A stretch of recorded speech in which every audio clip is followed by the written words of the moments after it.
Guten Morgen. Moin. Na, bequem? Jojo, ich hab's bequem. Hörst du mal kurz? Ja, komm ran hier. Ah.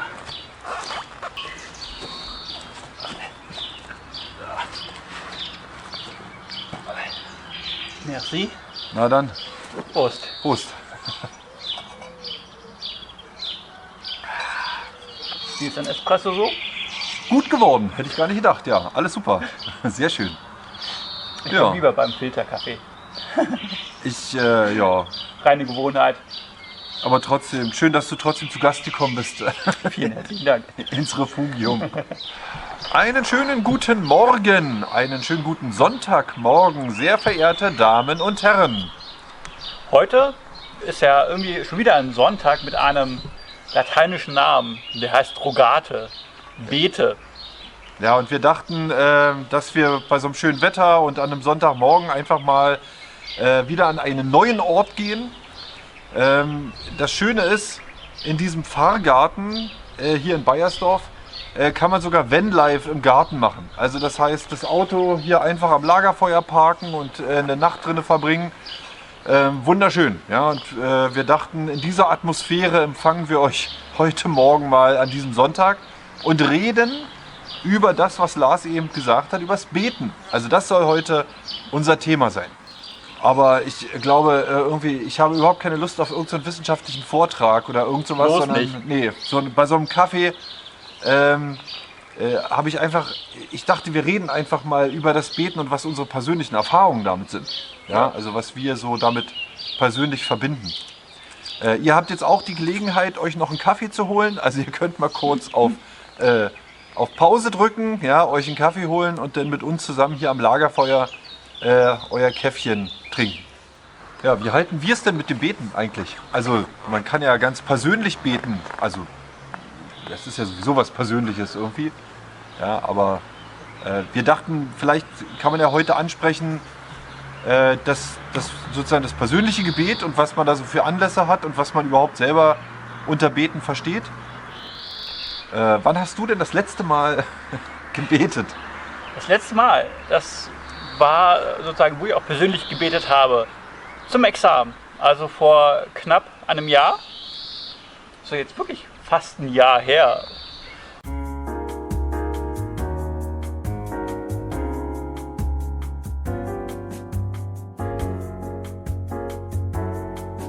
Und zwar waren das sozusagen an 3 Tagen meine 5 mündlichen Prüfungen. Das heißt sozusagen, wir waren 9 Leute, die geprüft wurden.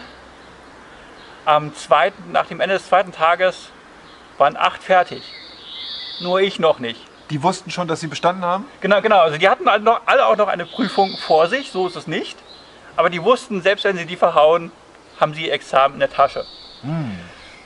Ich hatte auch noch diese eine Prüfung vor mir. Und bei mir war das sozusagen der Punkt, wo die Frage war, wenn ich es bestehe, habe ich es geschafft, dann habe ich mein Examen. Wenn ich es nicht bestehe, darf ich nochmal ein Jahr wiederholen. Also wenn das kein Grund zum Beten ist. Genau. Machst du eigentlich in so Notsituationen, hast du auch schon mal versucht zu verhandeln mit Gott? Irgendwie? Also irgendwas auszumachen? So wie Luther beim Gewitter, wenn ich das überlebe, dann trete ich ins Mönch. Kloster, dann werde ich Mönch, dann werde ich Pfarrer. Hast du das schon mal gemacht? Nein. Nein. Also es war sozusagen bei mir immer so die Bitte um Hoffnung, also sozusagen, dass es doch klappt, dass es doch so geschieht. Ja. Und positive Gefühle, Dankbarkeit, zeigst du also die auch im Gebet oder wie ist es da bei dir? Das ist mein liebstes Gebet ist ganz kurz. Wirklich total kurz. Es gibt ja so Momente im Leben, wo es wirklich einfach, da klappt's. Ja? Oder es ergeben sich so wunderschöne Dinge, so, ja, dass so Türen sich öffnen für einen, wo man gar nicht mehr dran geglaubt hat. Oder irgendwas so geklappt hat, wo man so richtig so inneren Jubel hat. Und da habe ich dann immer so warum auch immer nach oben, ja, Gott ist ja überall, aber irgendwie ist dann immer so, danke, ja, so, yes. So, und das ist so irgendwie, das ist schon alles. Ja, da ist dann nicht mit Einleitung und Mittelteil und Amen, sondern es ist tatsächlich irgendwie einfach so ein Dank. Das ist wirklich so, um einfach auch irgendwie für mich auch immer zu wissen, woher auch Gutes kommt für mich im Leben. Ja, und Ja. so. Und dann da freue ich mich dann einfach und teile diese Freude dann eben mit Gott. Bist du eigentlich ein regelmäßiger Beter, dass du so feste Gebetszeiten hast irgendwie in deinem Leben? Nein, zumindest im Augenblick nicht.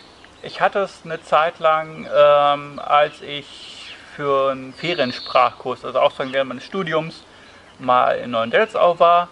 Das war aber auch dann so eher in der Gemeinschaft. Da habe ich dann sozusagen ein Nachtgebet für mich entdeckt, Ja. die sogenannte Komplett. Und die haben wir dann irgendwie da als Gemeinschaft am Abend gebetet, also nicht direkt in der Nacht, aber sozusagen dann abends. Das war so für mich ein Punkt der Ruhe, der mir so eine Ruhe gebracht hat. Und ansonsten bin ich auch dann generell dann eher so für, wenn ich es in dem Augenblick brauche. Ja. Ja. Wo der Kaffee kalt wird, trinken wir nochmal drauf. Jawohl.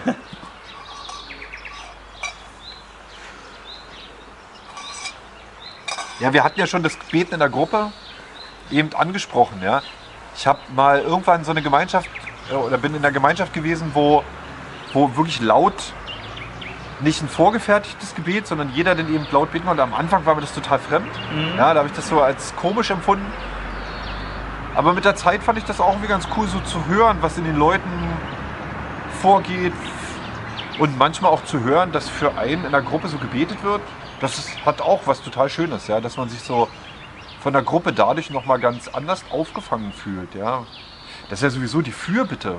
Ja. Ja, das ist ja eigentlich so ein geniales Gebet. Ja. Das ist sowas Fantastisches, dass du für andere Menschen, also seinen eigenen Kram, ne, das ist ja irgendwie sowas, wo man schneller dabei ist, das so mit Gott zu klären, aber dass man so eine Fürbitte hält, wo man einfach miteinander oder alleine an andere Menschen denkt, die einem auf dem Herzen liegen und so.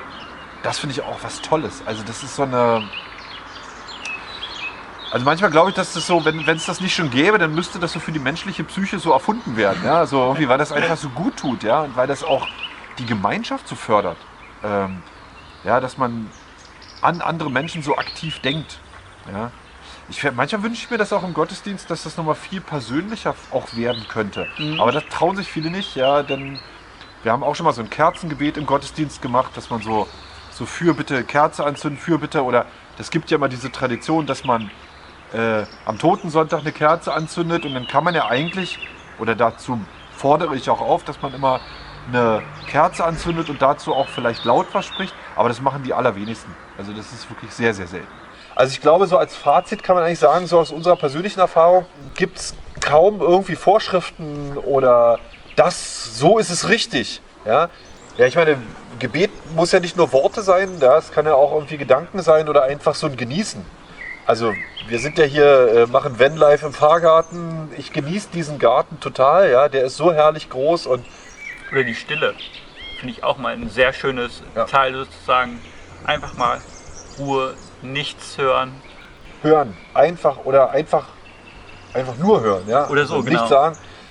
Und ich glaube, das ist, ob man mit dem Motorrad durch die Gegend fährt, das kann manchmal genauso Gebet sein. Ja, damit schicken wir euch mal in den Sonntag und hoffen, dass ihr ein bisschen Gedankenanstöße hattet.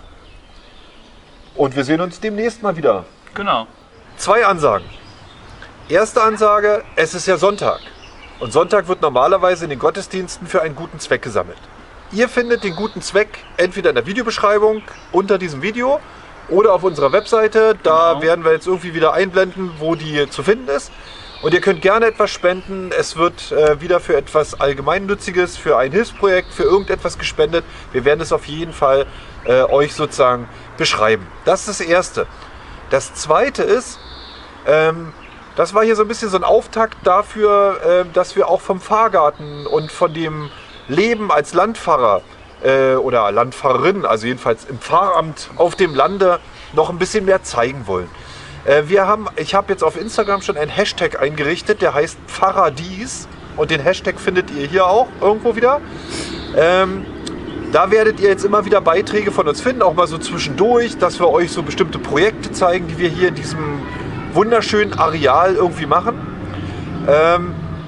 Und Es gibt für euch die Möglichkeit, ich weiß, es gucken auch viele zu, die vielleicht gerade im Vikariat sind oder die Theologie studieren oder die einfach daran interessiert sind, wie es denn als Landpfarrer oder auf dem Landpfarramt so ist. Und ihr dürft Fragen stellen. Also ihr könnt auf Instagram, auf unseren Accounts, entweder bei Lafried oder bei der Strauß oder auf unserer Webseite oder hier in die Kommentare einfach Fragen stellen. Was sollen wir euch mal zeigen im Landpfarramt? In diesem Landpfarramt, das ist natürlich jedes ein bisschen anders, aber was interessiert euch denn mal? Was wollt ihr wissen? Vielleicht interessiert euch das ja später für euren eigenen Berufsweg. Wir beantworten diese Fragen. Wir werden dann mal vielleicht so ein bisschen sammeln und das dann irgendwann mal zusammenfassen. Vielleicht in einem Video oder auf Instagram beantworten. Also dass wir einfach mal so gucken, was interessiert euch denn? Was wollt ihr wissen? Wie man hier lebt, wie man hier arbeitet, mit wem man das hier zu tun hat, wie so die Strukturen hier sind, was man hier so vielleicht für Visionen oder Träume verwirklichen kann. Genau, da wollen wir euch gerne dran teilhaben lassen. Also, alles klar, stellt uns Fragen, wir freuen uns drauf und sind ganz gespannt, was ihr wissen wollt und melden uns dann damit demnächst wieder. Bis dahin.